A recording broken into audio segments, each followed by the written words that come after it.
Assalamualaikum warahmatullahi wabarakatuh. Selamat pagi, apa kabar teman-teman? Semoga teman-teman semua selalu dalam lindungan Allah Subhanahu wa taala dan selalu dalam keadaan sehat walafiat. Kami dari kelompok 5, kali ini kami akan menjelaskan materi tentang pengembangan bahan ajar pembelajaran fikih. Sebelumnya izinkan saya memperkenalkan diri terlebih dahulu. Nama saya Safinah Himatul Wafiroh. Kemudian ada juga rekan-rekan saya yang akan menyampaikan materi, yakni Presti Yusianti Nurdini sebagai pemateri pertama, Risna Amalia Yudina sebagai pemateri kedua, Nur Hasna sebagai pemateri ketiga, Eva Hilyati Nurfajrin sebagai pemateri keempat, Azilia Arinda Putri sebagai pemateri kelima, dan Fitria Nuzana sebagai pemateri keenam. Selanjutnya saya akan mempersilahkan rekan-rekan saya untuk menyampaikan materi, dan selamat menyaksikan.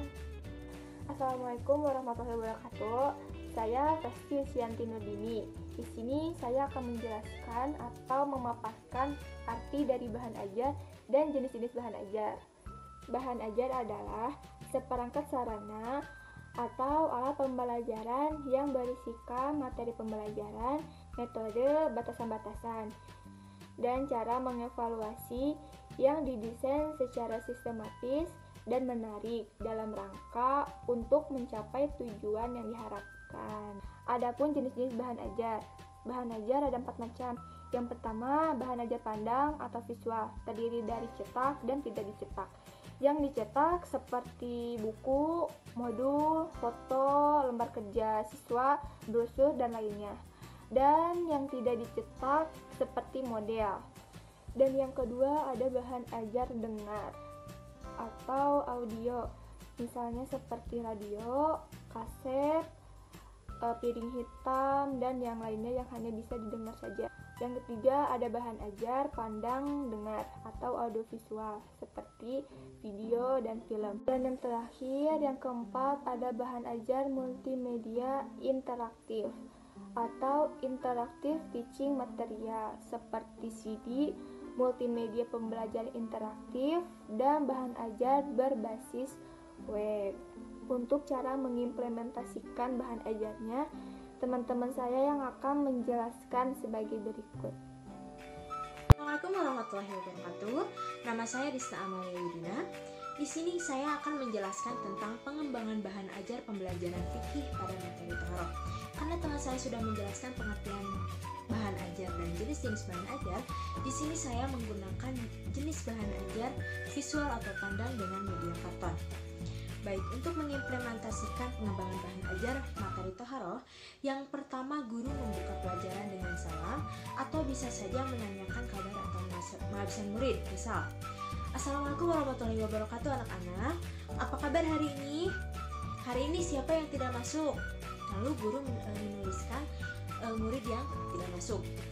Nah, setelah itu guru memberitahukan materi apa yang akan diajarkan hari ini. Misal, hari ini ibu akan menjelaskan tentang materi Tharoh. Sebelumnya guru sudah menyiapkan bahan ajar berupa gambar peta konsep materi Tharoh dari media karton. Contohnya ini.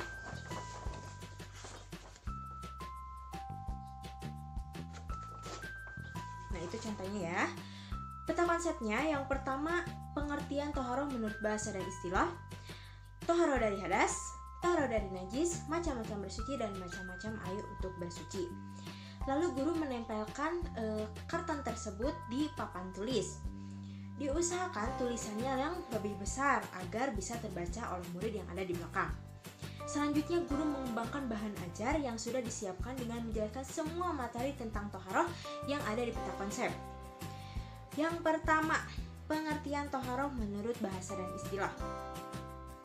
Tharoh menurut bahasa artinya bersuci, sedangkan menurut istilah, Tharoh adalah membersihkan diri dari hadas dan najis atau berbuat sesuatu yang dapat atau memperbolehkan seseorang mengerjakan sholat, seperti wudhu, mandi, dan tayamum.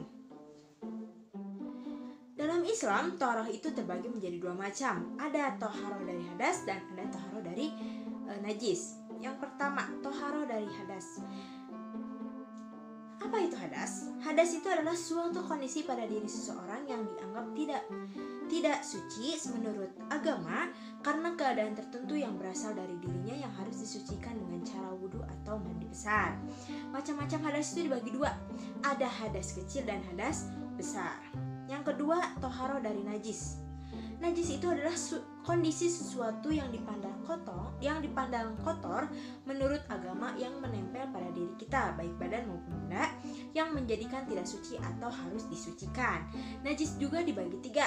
Ada najis muhafafah, ada najis mutawasito, dan najis juga dibagi 3. Ada najis muhafafah, ada najis mutawasito, dan najis mughalladah.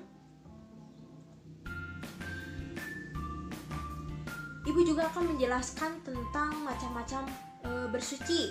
Ada caranya, yang pertama wudu, yang kedua mandi besar dan tayamum. Ibu juga akan menjelaskan macam-macam air untuk bersuci. Ada 4 macam air untuk bersuci. Ada air mustakmal, ada air musyamas, ada air mutanajis, dan ada air makruh. Jika guru sudah menjelaskan semua bahan ajar yang sudah disiapkan, guru bisa bertanya jawab dengan murid. Tujuannya yaitu untuk mengetahui kemampuan pemahaman atau daya ingat dari setiap murid. Boleh menggunakan metode role playing agar murid tidak terlalu tegang dalam menjawab. Nah, bisa juga guru memberikan tugas di rumah kepada murid. Misal, tolong jelaskan lagi lebih rinci macam-macam air untuk bersuci. Nah, nanti minggu depan dikumpulkan. Nah, setelah itu guru menyampaikan kesimpulan dari materi tersebut. Lalu guru menutup pelajaran dengan mengucapkan salam. Mungkin itu saja yang bisa saya sampaikan. Wassalamualaikum warahmatullahi wabarakatuh.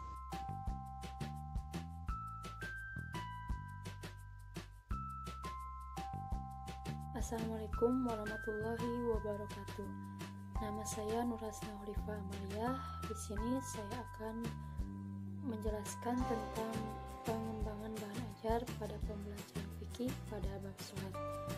Jenis media yang saya gunakan yaitu audiovisual dengan menggunakan video. Selanjutnya, cara mengimplementasikannya, guru membuka pelajaran dengan salam, mengabsen siswa, dan memberitahukan materi yang akan disampaikan kepada siswa. Langsung saja kepada materi. 1. Pengertian sholat. Sholat secara bahasa yaitu doa. Sedangkan sholat secara istilah yaitu sebuah ibadah yang hukumnya wajib dilaksanakan oleh setiap orang muslim, terdiri dari ucapan dan gerakan yang diawali dengan membaca takbiratul ihram lalu diakhiri dengan mengucapkan salam. Di sini saya akan memperlihatkan gerakan sholat dengan menggunakan video. Ini videonya. Belajar sholat. Pertama, berdiri tegap menghadap kiblat. Kedua, takbiratul ihram, yaitu mengangkat kedua tangan dan mengucapkan takbir. Coba perhatikan posisi tangannya. Ketiga adalah sedekap. Tangan diturunkan dan diletakkan di atas dada. Coba perhatikan posisi tangannya. Urutan keempat adalah ruku. Coba perhatikan posisi badannya. Kelima adalah i'tidal atau bangkit dari ruku. Keenam adalah sujud 2 kali dalam 1 rakaat. Coba perhatikan gambar ini. Hidung dan dahi harus menyentuh lantai. Urutan ketujuh adalah duduk di antara 2 sujud. Coba perhatikan posisi kaki berikut ini. Kedelapan adalah tasyahud awal. Coba perhatikan posisi kaki berikut ini. Dan juga telunjuk tangan kanannya. Kesembilan adalah tasyahud akhir. Coba perhatikan posisi kakinya. Ke-10 adalah salam. Menoleh ke arah kanan dahulu, kemudian menoleh ke arah kiri. Itu dia video gerakan sholat. Selanjutnya, syarat wajib sholat. 1. Islam.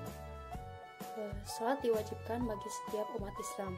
Yang kedua, balik bagi laki-laki yang sudah keluar air mani yang pertama, dan bagi perempuan yang sudah keluar darah haid. Yang ketiga, berakal. Semua umat muslim yang berakal, yaitu tidak gila, wajib melaksanakan sholat. Materi selanjutnya yaitu syarat sah sholat. Yang ke-1, sudah masuk waktu sholat. Yang kedua, menghadap arah kiblat. Yang ketiga, menutup aurat. Yang keempat, suci dari najis. Yang kelima, suci dari hadas kecil dan hadas besar. Sekian yang saya sampaikan. Maaf bila ada kesalahan.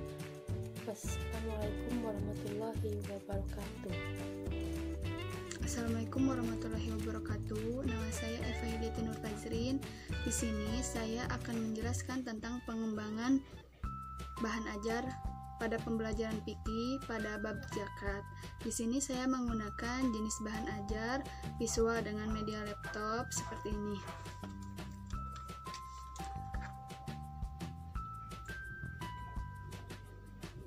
Mungkin nanti saya simpan di samping gambarnya. Selanjutnya, untuk mengimplementasikan pengembangan bahan ajar pada bab zakat, yang pertama, guru membuka pelajaran dengan salam dan mengabsen murid. Selanjutnya, guru memberitahukan apa yang akan diajarkan pada pertemuan kali ini. Sebelumnya, guru sudah menyiapkan peta konsep materi dari laptop, contohnya yang tadi sudah diperlihatkan.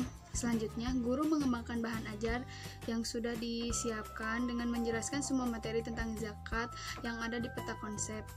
Selanjutnya, kita masuk ke pengertian zakat. Zakat adalah mengeluarkan sebagian harta yang dimiliki oleh seseorang untuk diberikan kepada orang lain yang berhak menerimanya. Masuk ke yang kedua, yaitu hukum zakat. Hukum mengeluarkan zakat adalah fardu ain bagi orang Islam yang mampu. Ketiga, ada manfaat zakat. Beberapa manfaat zakat antara lain, yang pertama, mendidik manusia agar suka berkorban dan membersihkan diri dari sifat kikir dan bakhil. Yang kedua, mempererat hubungan kasih sayang antara si miskin dan si kaya. Yang ketiga, menolong orang yang lemah agar selalu mendekatkan diri kepada Allah Subhanahu wa taala.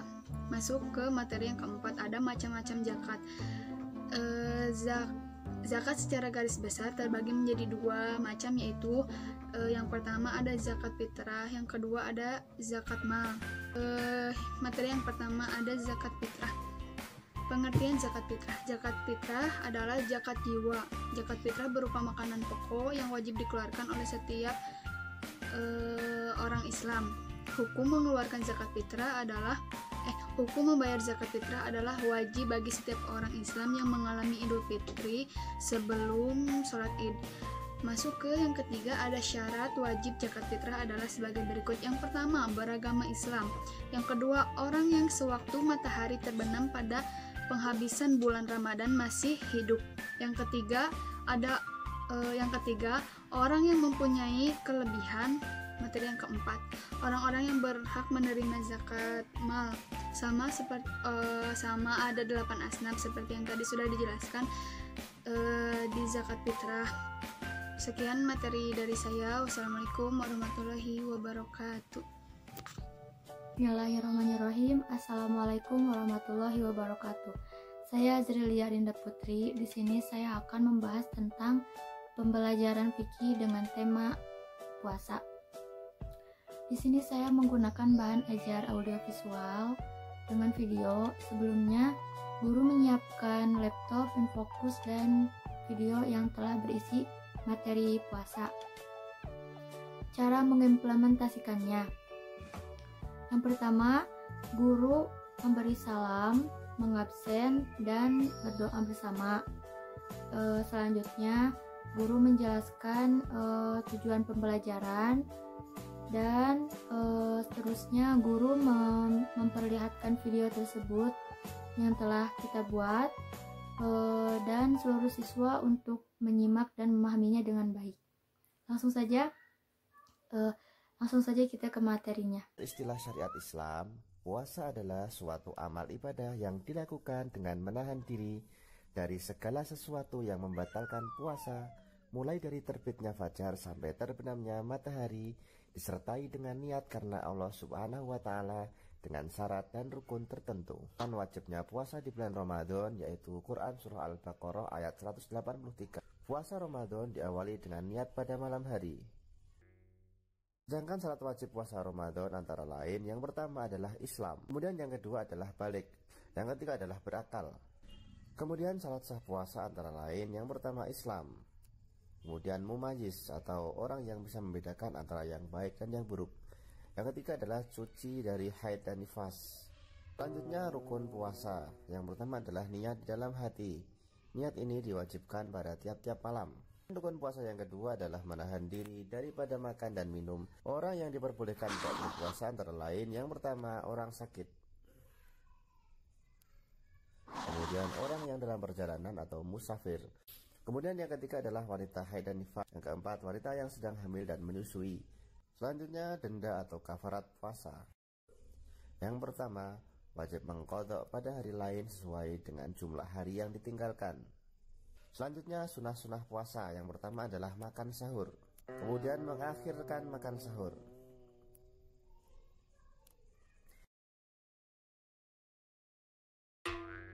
Selanjutnya menyegerakan berbuka, kemudian meninggalkan perkataan yang tidak baik seperti berbohong, mengumpat, memfitnah, dan sebagainya. Berikutnya berbuka dengan kurma atau yang manis-manis atau dengan air sebelum makan yang lain. Kemudian memberi makan orang lain untuk berbuka, dan juga membatalkan puasa antara lain, yang pertama adalah murtad atau keluar dari agama Islam, kemudian muntah dengan disengaja, makan dan minum dengan sengaja termasuk merokok, haid nifas, gila, mabuk, pingsan, jima pada saat puasa. Hikmah berpuasa antara lain dapat mendidik diri untuk bersabar dalam menghadapi cobaan dan penderitaan. Kemudian dapat mendidik diri untuk bersifat amanah dan percaya diri. Dapat mendidik untuk tidak berbuat dusta dan berkata keji. Dapat memelihara kesehatan tubuh dan dapat mendidik kita untuk selalu disiplin. Setelah seluruh siswa menyimak dan memahami video tersebut, lalu guru menanyakan ke beberapa siswa atau ke salah satu orang siswa menanyakan tentang materi puasa tersebut, guna untuk mengetahui sampai mana pemahaman siswa tersebut. Terima kasih. Assalamualaikum warahmatullahi wabarakatuh. Assalamualaikum warahmatullahi wabarakatuh. Nama saya Fitria Nurjannah. Di sini saya akan menjelaskan tentang pengembangan bahan ajar pembelajaran fikih pada materi haji. Di sini saya menggunakan bahan ajar audio dengan media speaker. Nah, sebelumnya guru menyiapkan speaker seperti ini. Di dalam speaker ini sudah ada pengertian haji, syarat haji, hukum haji, dan lain-lain. Selanjutnya, cara mengimplementasikannya. Guru membuka pelajaran dengan mengucapkan salam, menanyakan kabar, kemudian mengabsen siswa yang tidak hadir. Kemudian guru memberitahu tujuan pembelajaran atau rencana kegiatan yang akan dilakukan. Nah, selanjutnya guru memperdengarkan kepada siswa yang ada di speaker ini dan menyuruh siswa untuk menyimak dan memahaminya dengan baik. Langsung saja kita kepada materi. Pengertian haji. Ibadah haji ialah berkunjung ke Baitullah untuk melakukan beberapa amalan ibadah. Misalnya wukuf di padang Arafah, tawaf di Ka'bah, sa'i antara Safa dan Marwah, dan lain sebagainya. Semua itu dilakukan pada waktu-waktu tertentu dan juga di tempat-tempat tertentu. Nah, untuk mempersingkat waktu, biar saya saja yang menjelaskan. Anggap saja speaker. Nah, di sini sudah dijelaskan pengertian haji menurut istilah, sedangkan pengertian haji menurut bahasa adalah pergi ke Baitullah untuk melaksanakan ibadah sesuai perintah dan ketentuan Allah Subhanahu wa taala. Hukum haji adalah wajib bagi setiap muslim yang mampu, sedangkan syaratnya adalah Islam, baligh, berakal, mampu, dan merdeka.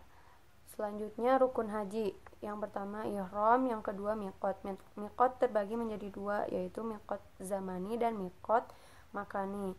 Selanjutnya wukuf di Arafah, tawaf ifadah, sa'i, tahalul, dan tertib. Selanjutnya ada macam-macam haji. Macam-macam haji terbagi menjadi tiga. Ada haji ifrad, haji tamatu, dan haji qiran. Haji ifrad adalah mendahulukan haji kemudian umroh, sedangkan haji tamatu adalah mendahulukan umroh kemudian haji, sedangkan haji qiran adalah ibadah haji dan umroh yang dilakukan secara bersama-sama. Setelah itu, ketika guru selesai memperdengarkan speakernya kepada siswa ditanya atau siswa disuruh untuk menyimpulkan apa yang didengar dan dipahami tadi. Jika sudah, guru menyimpulkan pelajaran hari ini, kemudian menutup dengan mengucapkan hamdalah. Baik, cukup sekian dari saya. Mohon maaf apabila ada kekurangan dan kesalahan. Wassalamualaikum warahmatullahi wabarakatuh. Sekian penjelasan dari kelompok kami mengenai materi pengembangan bahan ajar pembelajaran fikih. Semoga bermanfaat untuk teman-teman semua. Untuk teman-teman yang ingin bertanya, kami persilahkan untuk menuliskan pertanyaannya di kolom komentar. Sebisa mungkin kelompok kami akan menjawabnya. Dan kami mengucapkan terima kasih kepada teman-teman yang sudah mengapresiasi dengan menonton video ini. Wassalamualaikum warahmatullahi wabarakatuh.